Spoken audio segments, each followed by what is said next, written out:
अस्सलाम वालेकुम नाजरीन, इस्लामी वीडियो ऑफिशियल के साथ एक बार फिर से आपका दोस्त आपका होस्ट हसीब अली एक ज़बरदस्त, एक मालूमाती और एक दीनी वीडियो लेके आपके सामने हाजिर है।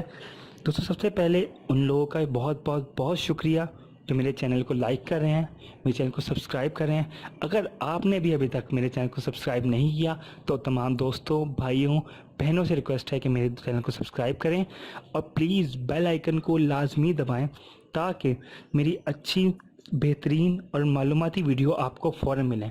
दोस्तों, मैं आने वाले वक्त में अपने दोस्तों, तमाम भाइयों के लिए बेहतर से बेहतरीन और अच्छी वीडियोस लेके आ रहा हूँ और इस पर शदीद मेहनत कर रहा हूँ ताकि आप लोगों को मेरे चैनल की वीडियोस से बेहतरीन फ़ायदा हो, आप लोगों की मालूमात में इजाफ़ा हो, आप लोगों के इल्म में इजाफ़ा हो, आप लोगों के दीन में इजाफ़ा हो।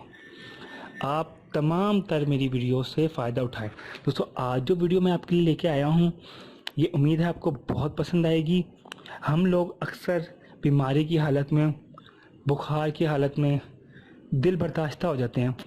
हमें बुखार हो गया है, बुखार क्यों हुआ है, ये बुखार नहीं होना चाहिए था, हमारे ये काम रुक गए, हमारा फ़लाँ काम रुक गया, हमें फ़लाँ परेशानी हो रही है, बुखार में हम टूट रहा है, ये क्यों हो गया। अक्सर औकात जो लोग होते हैं, नाउज़ बिल्ला, बुरे अल्फाज भी यूज़ करते हैं कि ऐ अल्लाह तुमने मुझे बुखार कर दिया। या अक्सर लोग कहते हैं अभी मुझे बुखार मुझे ही होना था। तो मेरे दोस्तों, मेरे भाइयों, मैं इस बारे में आपको हमारे प्यारे नबी हज़रत मोहम्मद सल्लल्लाहु अलैहि वसल्लम का एक ख़ूबसूरत कलाम बताता हूँ, जिसको आप सुनेंगे, समझेंगे तो आपको बहुत फ़ायदा हो। दोस्तों, हमारे नबी हज़रत मोहम्मद सल्लल्लाहु अलैहि वसल्लम ने फरमाया कि बुखार को बुरा ना कहो।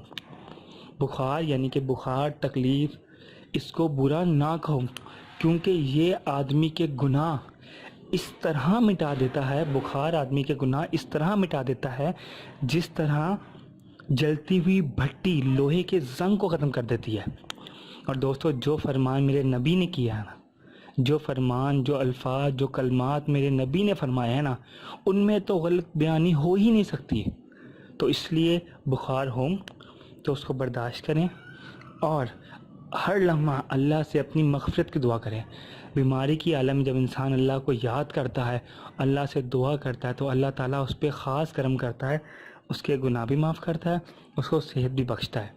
दोस्तों, उम्मीद है आपको मेरी तमाम बातें समझ आई होंगी और आपको मेरी ये वीडियो पसंद आई होगी। उम्मीद करता हूँ इसी तरीके से आप मेरी वीडियोस को पसंद करते रहेंगे और जिस तरह आप पहले अपना ताउन मेरे साथ कर रहे हैं, इस तरह करते रहेंगे।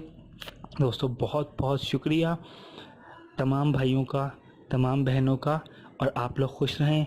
व आखिर दावाना अल्हम्दुलिल्लाहि रब्बिल आलमीन।